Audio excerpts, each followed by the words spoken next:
آج ہم اسلام کے پہلے خلیفہ حضرت ابو بکر صدیق پر بات کر رہے ہیں، ایک ایسی شخصیت جن کا دور حکومت تو صرف 2 سال کا تھا، لیکن ان کے فیصلوں نے تاریخ کا رخ ہی موڑ دیا۔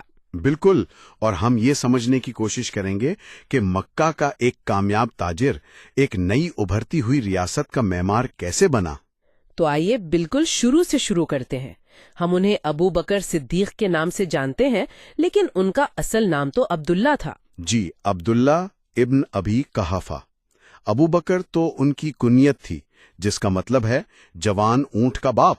اچھا، یہ تو بہت دلچسپ ہے، یعنی اونٹوں سے محبت کی وجہ سے؟ جی، کہا جاتا ہے کہ بچپن سے ہی انہیں اونٹوں سے خاص لگاؤ تھا، لیکن ان کے جو القاب ہیں وہ ان کی شخصیت کے بارے میں زیادہ گہری بات بتاتے ہیں۔ جیسے کہ الصدیق، یہ تو ان کی شناخت کا سب سے اہم حصہ ہے۔ الصدیق یعنی سچا یا تصدیق کرنے والا، یہ لقب انہیں پیغمبر اسلام نے خود دیا تھا۔ اور اس کے پیچھے واقعہ اسراء و معراج کا ہے نا؟ جی بالکل، جب پیغمبر نے ایک رات میں مکہ سے یروشلم اور پھر آسمانوں کا سفر کا ذکر کیا تو یہ اس وقت کے لوگوں کے لیے ایک ناقابل یقین بات تھی۔ مطلب بہت سے لوگ شک میں پڑ گئے ہوں گے۔ یقیناً کئی نئے مسلمان بھی متزلزل ہو گئے۔ جب مخالفین نے ابو بکر سے پوچھا تو ان کا جواب فیصلہ کن تھا۔ انہوں نے کہا، اگر انہوں نے یہ کہا ہے تو یہ سچ ہے، میں تو اس سے بھی بڑی بات پر یقین رکھتا ہوں۔ کیا بات ہے، یہ غیر متزلزل اعتماد ہی تھا جس نے انہیں الصدیق بنا دیا۔ بالکل، اور پھر قرآن نے بھی انہیں خاص لقب دیا، الصحاب یعنی ساتھی۔ یہ ہجرت کے واقعے کا ذکر ہے جب وہ غار سور میں تھے۔ جی، سورہ توبہ میں جب قریش کا کھوجی دستہ غار کے دہانے پر پہنچ گیا اور ابو بکر پریشان ہوئے تو پیغمبر نے ان سے کہا، غم نہ کرو، اللہ ہمارے ساتھ ہے۔ قرآن کا انہیں 2 میں سے دوسرا کہنا ہی ان کے مرتبے کو ظاہر کرتا ہے۔ جی، اگر ہم ان کی ابتدائی زندگی کو دیکھیں تو وہ شروع سے ہی ایک سوچنے والے انسان تھے۔ ایک واقعہ ملتا ہے کہ بچپن میں ان کے والد انہیں بتوں کی پوجا کے لیے کعبہ لے گئے، اور انہوں نے وہاں سوال اٹھا دیا۔ جی، انہوں نے بتوں سے کہا کہ مجھے کھانا دو، کپڑے دو، اور جب کوئی جواب نہیں ملا تو انہوں نے ایک بت پر پتھر دے مارا۔ یعنی یہ صرف ایک بچے کا غصہ نہیں بلکہ ایک سوال کرنے والے ذہن کی نشانی تھی۔ بالکل، یہی وجہ ہے کہ ذرائع بتاتے ہیں کہ وہ اسلام سے پہلے حنیف کہلاتے تھے، یعنی وہ جو ایک خدا پر یقین رکھتے تھے اور بت پرستی نہیں کرتے تھے۔ تو جب انہیں پیغمبر اسلام کی دعوت ملی تو ان کے لیے یہ ایک فطری قدم ہوگا۔ جی، اور وہ پہلے بالغ مردوں میں سے تھے جنہوں نے اسلام قبول کیا۔ ان کا اسلام لانا ایک اہم موڑ تھا کیونکہ وہ مکہ کے ایک معزز اور امیر تاجر تھے۔ اچھا، تو ان کی وجہ سے اس نئے پیغام کو ایک ساخ ملی۔ جی، اور وہ صرف خود مسلمان نہیں ہوئے بلکہ اسلام کے پہلے مبلغ بنے۔ ان کی دعوت پر عثمان ابن عفان، زبیر اور طلحہ جیسی شخصیات مسلمان ہوئی۔ ان کے کردار کا ایک اور پہلو جو بہت متاثر کرتا ہے وہ ہے غلاموں کو آزاد کرانا۔ ہاں، اور یہ بہت اہم ہے۔ انہوں نے بلال ابن رباح جیسے غلاموں کو اپنی دولت سے خرید کر آزاد کرایا جن پر بے تحاشا ظلم ہو رہا تھا۔ اور اس پر ان کے والد نے ان سے کچھ کہا بھی تھا، ہے نا؟ جی، ان کے والد نے کہا کہ تم کمزور غلاموں کو کیوں آزاد کراتے ہو؟ طاقتور غلاموں کو خریدو تو وہ تمہاری حفاظت کریں گے۔ اور ان کا جواب کیا تھا؟ ان کا جواب ان کی پوری سوچ کی عکاسی کرتا ہے۔ انہوں نے کہا، میں یہ سب اللہ کی رضا کے لیے کر رہا ہوں، اپنے ذاتی فائدے کے لیے نہیں۔ یہ اصول ان کی قیادت میں بھی نظر آتا ہے۔ یقیناً، مدینہ ہجرت کے بعد بھی انہوں نے اپنا کپڑے کا کاروبار دوبارہ شروع کیا۔ وہ ریاست پر بوجھ نہیں بنے۔ مدینہ میں ان کا کردار فوجی مہمات میں بھی بہت اہم رہا۔ جنگ بدر، احد، خندق، وہ ہر جگہ موجود تھے۔ جنگ بدر میں وہ پیغمبر کے خیمے کے محافظ دستے میں تھے۔ جنگ احد میں جب مسلمانوں کو شکست ہوئی تو وہ ان چند لوگوں میں سے تھے جو ثابت قدم رہے۔ اس جنگ میں وہ زخمی بھی ہوئے تھے۔ جی، پھر 631 عیسوی میں انہیں پہلا امیر الحج مقرر کیا گیا۔ یہ ایک طرح سے اسلامی ریاست کے انتظامی ڈھانچے کی مضبوطی کی علامت تھی۔ تو اس وقت تک ریاست مستحکم ہو رہی تھی، لیکن پھر وہ لمحہ آیا جس نے سب کچھ بدل دیا۔ پیغمبر اسلام کی وفات۔ یہ ایک ایسا صدمہ تھا جس نے امت کو ہلا کر رکھ دیا۔ عمر ابن خطاب جیسے صحابی نے بھی تلوار نکال لی تھی اور کہا کہ جو کہے گا کہ پیغمبر وفات پا گئے ہیں میں اس کی گردن اڑا دوں گا۔ جی، اس بحرانی لمحے میں ابو بکر نے صورتحال کو سنبھالا۔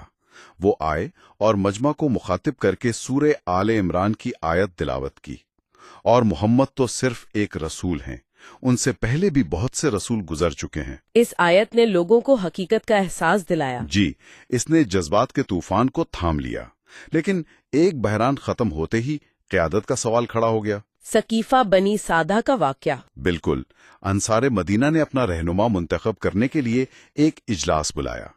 جب ابو بکر اور عمر کو اطلاع ملی تو وہ امت کو تقسیم ہونے سے بچانے کے لیے وہاں پہنچے۔ وہاں بحث تو بہت شدید بھی ہوگی۔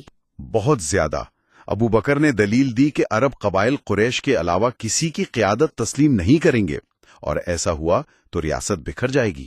یہ ایک بہت عملی نکتہ تھا۔ جی، گرما گرم بحث کے بعد عمر ابن خطاب نے آگے بڑھ کر ابو بکر کے ہاتھ پر بیعت کی، اور پھر وہاں موجود لوگوں نے بھی بیعت کر لی۔ لیکن یہ انتخاب فوری طور پر سب نے تسلیم نہیں کیا تھا۔ یہ درست ہے۔ کچھ اہم شخصیات بشمول علی ابن ابی طالب فوری طور پر اس بیعت میں شامل نہیں تھیں۔ روایات کے مطابق انہوں نے 6 ماہ بعد بیعت کی۔ خلیفہ بننے کے بعد ان کا پہلا خطبہ آج بھی قیادت کے لیے ایک مثال ہے۔ یقیناً انہوں نے کہا، اگر میں صحیح کام کروں تو میری مدد کرنا، اور اگر غلطی کروں تو مجھے سیدھا کر دینا۔ تم میں سے کمزور میرے نزدیک طاقتور ہے جب تک میں اسے اس کا حق نہ دلا دوں، اور تم میں سے طاقتور میرے نزدیک کمزور ہے جب تک میں اس سے دوسروں کا حق نہ لے لوں۔ یہ قانون کی حکمرانی کا اعلان تھا۔ مگر خلافت سنبھالتے ہی انہیں شاید اسلامی تاریخ کے سب سے بڑے چیلنج کا سامنا کرنا پڑا، یعنی ردہ کی جنگیں۔ جی، اور یہ صرف بغاوتیں نہیں تھیں، یہ نئی ریاست کے وجود کا سوال تھا۔ کئی قبائل نے مدینہ کی مرکزی اتھارٹی کو ماننے سے انکار کر دیا۔ تو یہ صرف مذہب چھوڑنے کا معاملہ نہیں تھا۔ نہیں، یہ زیادہ پیچیدہ تھا۔ کچھ نے کہا ہم نماز پڑھیں گے لیکن زکوٰۃ مدینہ نہیں بھیجیں گے۔ یہ ایک سیاسی بغاوت تھی۔ اور کچھ نے نبوت کے جھوٹے دعوے بھی کر دیے تھے۔ جی، جیسے مسلمہ کذاب۔ بہت سے صحابہ کا مشورہ تھا کہ نرمی بڑھتی جائے، لیکن ابو بکر کا فیصلہ بہت واضح تھا۔ انہوں نے کیا کہا؟ انہوں نے کہا، خدا کی قسم، اگر یہ لوگ مجھے ایک رسی کا ٹکڑا بھی دینے سے انکار کریں گے جو وہ رسول اللہ کو دیتے تھے تو میں ان سے جنگ کروں گا۔ یہ ایک بہت بڑا فیصلہ تھا۔ اس نے ریاست کی مرکزیت کو قائم کر دیا۔ بالکل، اور انہی جنگوں کے دوران ایک اور بحران پیدا ہوا جس نے ان کے ایک اور عظیم کارنامے کی بنیاد رکھی۔ آپ قرآن کی تدوین کی بات کر رہے ہیں؟ جی، جنگ یمامہ میں سینکڑوں حافظ قرآن شہید ہو گئے۔ عمر ابن خطاب نے خطرہ محسوس کیا کہ کہیں قرآن ضائع نہ ہو جائے، اور انہوں نے ابو بکر کو اسے جمع کرنے کا مشورہ دیا۔ اور ذرائع بتاتے ہیں کہ ابو بکر ابتدا میں ہچکچائے تھے۔ جی، ان کا موقف تھا، میں وہ کام کیسے کر سکتا ہوں جو اللہ کے رسول نے خود نہیں کیا؟ یہ ان کی پیغامبر کی سنت سے گہری وابستگی کو ظاہر کرتا ہے۔ لیکن پھر وہ اس ضرورت کو سمجھ گئے۔ جی، عمر نے انہیں قائل کیا کہ یہ دین کی حفاظت کے لیے ضروری ہے۔ پھر انہوں نے زید ابن ثابت کو یہ ذمہ داری سونپی۔ اور انہوں نے قرآن کو کھجور کی شاخوں، پتھر کی تختیوں اور لوگوں کے دلوں سے جمع کر کے ایک کتابی شکل دی۔ جی، اور وہ مصحف تیار کیا جو بعد میں آنے والے خلفاء کے لیے بنیاد بنا۔ تو اپنے صرف 2 سال سے کچھ زیادہ کے دور خلافت میں انہوں نے عرب کو متحد کیا، قرآن کو جمع کیا اور ریاست کو مستحکم کیا۔ بالکل، اور اس کے ساتھ ہی انہوں نے بازنطینی اور ساسانی سلطنتوں کے خلاف ابتدائی مہمات کا آغاز بھی کیا۔ اس پوری گفتگو میں ہم نے ان کے کارناموں کا جائزہ لیا، لیکن یہ بھی اہم ہے کہ تاریخ انہیں مختلف زاویوں سے دیکھتی ہے۔ خاص طور پر خلافت کے معاملے پر سنی اور شیعہ نقطۂ نظر میں فرق ہے۔ جی، اور اس کو سمجھنا ضروری ہے۔ سنی مسلمانوں کے نزدیک ابو بکر پیغمبر کے بعد سب سے افضل انسان اور حقدار جانشین ہیں۔ وہ سقیفہ کے انتخاب کو امت کے اتفاق رائے کی مثال سمجھتے ہیں۔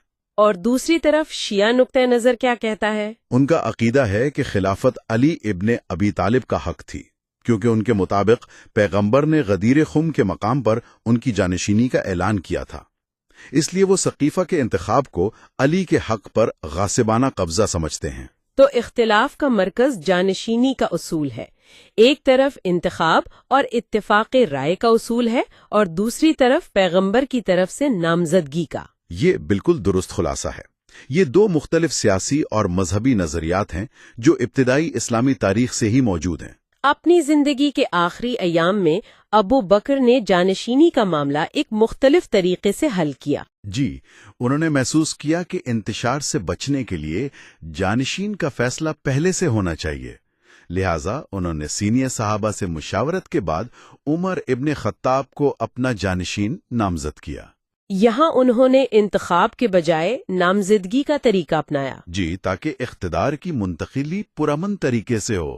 ان کی وفات 23 اگست 634 کو ہی اور انہیں مدینہ میں پیغمبر اسلام کے پہلو میں دفن کیا گیا۔ تو اس ساری گفتگو کے بعد ایک آخری سوچ کے ساتھ اس جائزے کو ختم کرتے ہیں۔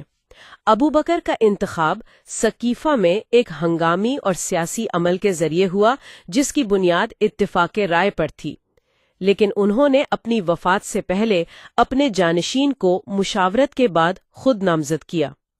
ایک رہنما کے انتخاب کے ان دو مختلف طریقوں سے ابتدائی اسلامی ریاست کو درپیش بدلتے ہوئے چیلنجز اور سیاسی سوچ کے ارتقاء کے بارے میں کیا پتہ چلتا ہے؟ یہ ایک ایسا سوال ہے جو مزید غور و فکر کی دعوت دیتا ہے۔